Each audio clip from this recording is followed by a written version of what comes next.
बहुत पुराने ज़माने का जिक्र है कि किसी मुल्क पर एक बादशाह हुकूमत करता था। उसकी मलका एक नेकदिल औरत थी। वो गरीब लोगों से बहुत मोहब्बत करती थी और उनकी मदद करती रहती थी, जिसकी वजह से लोग उसे दुआएं देते थे। अल्लाह ने उन्हें एक निहायत खूबसूरत और होनहार बेटे से भी नवाजा था। उनके बेटे का नाम शहजादा अंजिक था। शहजादा अंजिक एक तमीज़दार बच्चा था और अपने माँ बाप की हर बात मानता था, जिसकी वजह से बादशाह सलामत और मलका उससे बहुत मोहब्बत करते थे। एक रोज़ मलका शहजादा अंजिक के साथ महल की बालकोनी में बैठी बाहर का नज़ारा कर रही थी। महल से कुछ दूर बहुत रौनक थी। अचानक शहजादा अंजिक ने मलका का बाजू पकड़कर उसे एक लड़के की तरफ मुतवज्जा किया। वो लड़का शहजादे का ही हम उम्र था और अपनी माँ के साथ जा रहा था। महल के सदर दरवाजे पर वो मचल गया। चूंकि महल का सदर दरवाज़ा उस बालकोनी के बिल्कुल नीचे था जिसमें मलका और शहजादा बैठे हुए थे, इसलिए उन्हें माँ बेटे की बातों की आवाज़ें साफ सुनाई देने लगी। लड़का अपनी माँ से कह रहा था, माँ, कल शहजादे की सालगिरह है, वादा करें कि आप मुझे भी सालगिरह में भेजेंगे। अगर आपने वादा नहीं किया तो मैं घर नहीं जाऊँगा। ये कहकर वो वहीं ज़मीन पर बैठ गया। उसकी माँ ने कहा, हम गरीब लोग हैं, शहजादे की सालगिरह में हमें कौन बुलाएगा। बेटा जिद मत करो और घर चलो, तुम्हारा बाप काम पर से आता होगा, मुझे खाना पकाने में भी देर हो रही है। लड़के ने ये सुना तो मायूसी से एक नज़र महल पर डाली और खामोशी से माँ के साथ चल पड़ा। शहजादा अंजिक ने कहा, अम्मी हुजूर, इस लड़के का इतना दिल कर रहा है कि वो मेरी सालगिरह में शिरकत करे। इसकी अम्मी कह रही थी कि गरीब लोगों को शहजादे की सालगिरह में कौन बुलाएगा। आप इस लड़के को कह देना कि वो गरीब है तो क्या हुआ, सालगिरह में ज़रूर आएगा।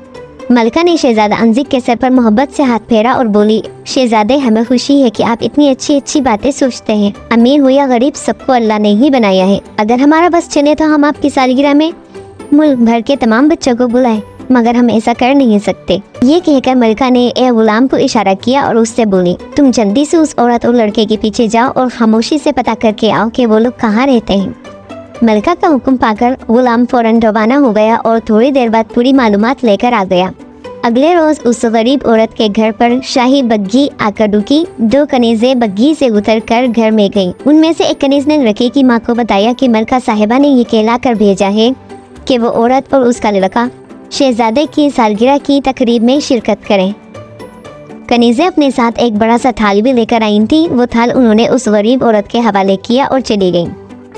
वो औरत बहुत खुश थी, उसके बेटे की ख्वाहिश पूरी हो गई थी। उसने बेटे को भी उस बारे में बताया तो वो बहुत खुश हुआ। थाल में उस औरत के बेटे के लिए जर्द बर्द पोशाक थी, सुनहरी शेरवानी और चांदी के रंग का रेशमी पजामा, साथ में कामदार टोपी और जूते भी थे।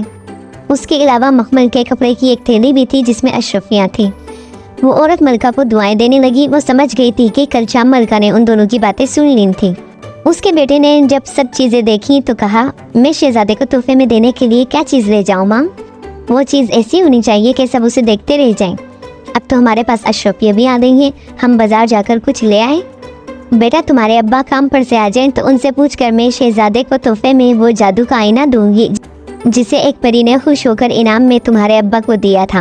उस आईने की खास बात यह है कि उसको देखकर दिल में किसी भी शख्स का नाम लिया जाए तो वो दुनिया में कहीं भी हो उस आईने में नजर आने लगेगा। माँ की बात सुनकर लड़का मुतमईन हो गया। जब उस औरत का शोहर शाम को घर आया तो उसकी बीवी ने उसे पूरी कहानी सुनाई। अशरफियों की थैली और अपने बेटे के कपड़े देखकर वो बहुत खुश हुआ और बोला, ठीक है, शहजादे की सालगिरह में देने के लिए वो जादू का आईना अच्छा तोहफा है। अब यह रोज़ वो औरत अपने बेटे के साथ शहजादे की सालगिरह में शिरकत के लिए पहुंची। चूँकि उस औरत और उसके लड़के को मलका ने खास तौर से मदऊ किया था, इसलिए एक कनीज़ ने माँ बेटे को बड़ी इज्जत से कुर्सियों पर बिठाया। लड़के की माँ ने वहाँ एक अजीब मंजर देखा। हर तरफ एक अफरा तफरी और हंगामा बरपा था। गुलाम और कनीज़े इधर उधर भागते फिर रहे थे। सबके चेहरे पर हवाइयाँ उड़ रही थीं। शाही सिपाही भी महल में इधर उधर कुछ देखते फिर रहे थे। सालगिरह में शिरकत के लिए आए हुए मेहमान भी परेशान नजर आते थे। इस मंजर को देखकर उस औरत ने कनीज़ से इस बारे में दरियाफ्त किया। सालगिरह की तकरीब का वक्त सर पर है, मगर शहजादे साहब जाने कहाँ चले गए हैं, मिल ही नहीं रहे। ये सब लोग उन्हें ही ढूंढते फिर रहे हैं। उस कनीज़ ने जल्दी से बताया और खुद भी शहजादे को तलाश करने के लिए चली गई। शहजादे की गुमशुदगी से मलका का गम के मारे बुरा हाल था। उसके आंसू थमने का नाम ही नहीं ले रहे थे। अचानक उस औरत को कुछ ख्याल आया। वो जादू का आईना निकाल कर मलका के पास आकर बोली, मलका साहिबा, आप फिक्र न करें, मुझे पता चल गया है कि शहजादे साहब कहाँ हैं। आप बादशाह सलामत को लेकर मेरे साथ अकेले में आए, फिर मैं आपको भी दिखा दूंगी। सबके सामने इस बात का तस्करा मुनासिब ना होगा। उस गरीब औरत की बात सुनकर मलका खुश हो गई। उसने ये बात बादशाह सलामत को बताई और फिर वो तीनों एक कमरे में आ गए। उस औरत ने रेशम के खूबसूरत बटवे से वो जादू का आईना निकाला और बादशाह सलामत से बोली, बादशाह सलामत, ये जादू का आईना है। मेरा बेटा इसे शहजादे को तोहफे में देने के लिए लाया है। आप शहजादे साहब का दिल में ख्याल लाकर इस आईने पर नजर डालिए, वो आपको नजर आ जाएंगे। बादशाह सलामत ने जैसे ही आईने पर नजर डाली, उन्हें अपना शहजादा नजर आ गया। उसके हाथ पांव बंधे हुए और आंखों पर पट्टी थी। उसके पास 2 आदमी खड़े हुए थे। बादशाह सलामत दोनों को पहचान गए। उनमें से एक उनका वजीर था जिसका नाम जान आलम था। दूसरा शख्स शाही गुलाम था। महल में यह गुलाम ही शहजादे की देखभाल पर मामूर था। बादशाह सलामत जान आलम वजीर पर बहुत एतमाद करते थे, मगर पिछले दिनों उन्होंने एक दूसरे वजीर को तरक्की देकर अपना वजीर खास बना लिया था।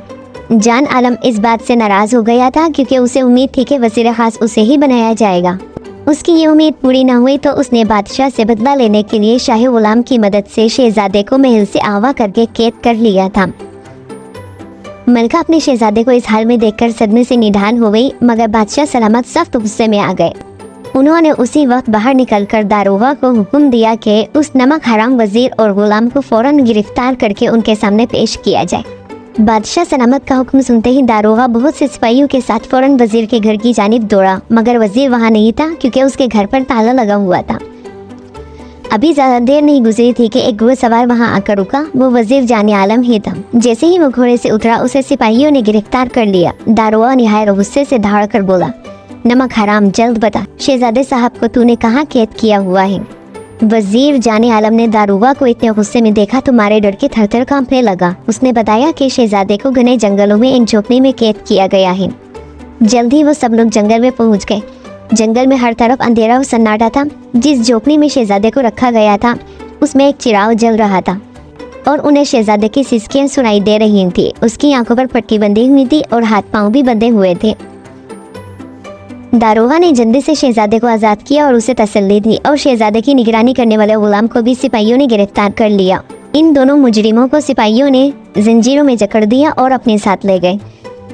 उसके बाद दारोगा शहजादे को लेकर महल पहुंचा और बादशाह सलामत को तमाम कहानी सुनाई। शहजादा अंजिक को देखकर बादशाह सलामत ने इत्मीनान का सांस लिया। मलका तो खुशी से निहाल हो गई थी। अगले दिन इस खुशी में महल में एक तकरीब थी जिसमें सब अमीर गरीब शरीक थे। उस औरत को मलका ने खास तौर से इस तकरीब में बुलाया था। वो आई तो मलका ने कहा, नेक दिन खातून, अल्लाह ने हम पर बड़ा करम किया कि हमारा शहजादा हमें बाहिफाजत मिल गया। अगर तुम वो जादू का आईना ना देती तो हमें पता भी नहीं चलता कि हमारा शहजादा कहाँ है। वो औरत बोली, मलका आलिया, आप बहुत नेक और रहमदिल हैं। आपने मुझे गरीब की बेटी की ख्वाहिश पूरी की थी। अल्लाह ने आपको इस नेकी का सिला दिया। ये जादू का आईना मैं शहजादे साहब के लिए ही लाई थी। वो उसे देखकर बहुत खुश होंगे। उसकी बात बिल्कुल ठीक निकली। शहजादा अंजिक इस अजीब व गरीब आईने को पाकर बहुत खुश था। वो अपने दिल में जिस शख्स के मुतालिक भी सोचता वो उसे आईने में नजर आने लगता था। वो उस आईने को हर वक्त अपने पास रखता था। शहजादे के मिल जाने से बादशाह सलामत भी बहुत खुश थे। उन्होंने उस औरत को बहुत सा इनाम और इकराम दिया जिससे उनके दिन खिल गए और वो अपने शोहर और बेटे के साथ हंसी खुशी जिंदगी गुजारने लगी।